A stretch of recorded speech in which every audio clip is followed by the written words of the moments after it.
Mas pinalawak pa ng pamahalaan ang bentahan ng 29 peso kada kilong bigas para yan sa vulnerable sector.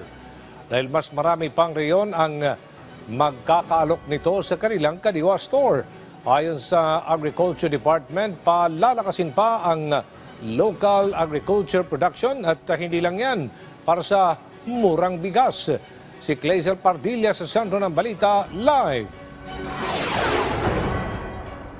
Aljo, bumaba ang produksyon ng sektor ng agrikultura at pangingisda sa ikalawang quarter ng 2024. Pero nananatili anyang matatag ang supply ng pagkain ayon sa Department of Agriculture.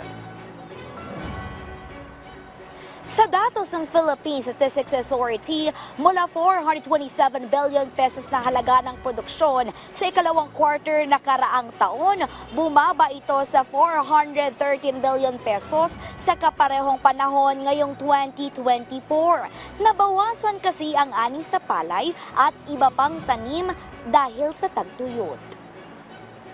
It's El Nino talaga na nag-drive ng decline dito sa crop subsector natin, in particular yung palay, corn, sugarcane. Kung hindi nagawa yung mga mitigating measures before, including itong mga support measures na nabigay during the El Nino episode, definitely mas malaki yung losses.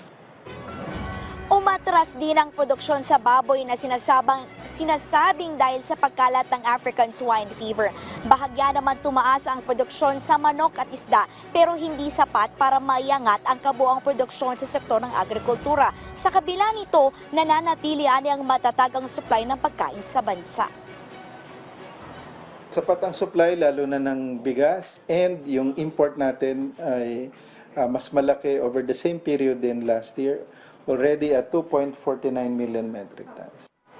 Ngayong araw, arangkada ang pagbibenta ng National Irrigation Administration ng tig 29 pesos na bigas sa mga kadiwa store ng NIA sa ilang probinsya. Maaring makabili ng tig 10 kilong bigas. Sabi ng DA, bukas ito para sa lahat, pero prioridad ang mga nakatatanda, may kapansanan, solo parent at 4Ps.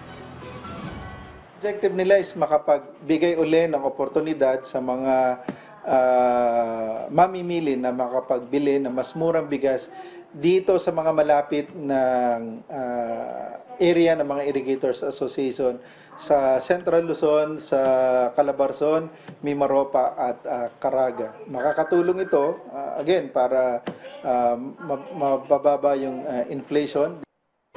Naghahanda ngayon ang DA sa posibleng masamang epekto ng La Nina. Nakatutok sa paggawa ng mga water impounding system na kokolekta sa tubig at magbibigay ng irigasyon sa mga sakahan. Kasabay nito ang pagbuhos ng suporta gaya ng binhi, pataba at iba pang tulong sa ilalim ng masagana Rice Industry Program na layong iangat ang produksyon ng bigas. Habang nasa 350 million pesos naman ang inilaan sa pagbabakuna sa baboy kontra ASF. Sa ngayon kasi ay may 150 na barangay na apektado ng naturang sakit. At ayon sa Department of Agriculture ay prioridad sa controlled vaccination yung may mga kaso ng ASF na nasa red at pink zone.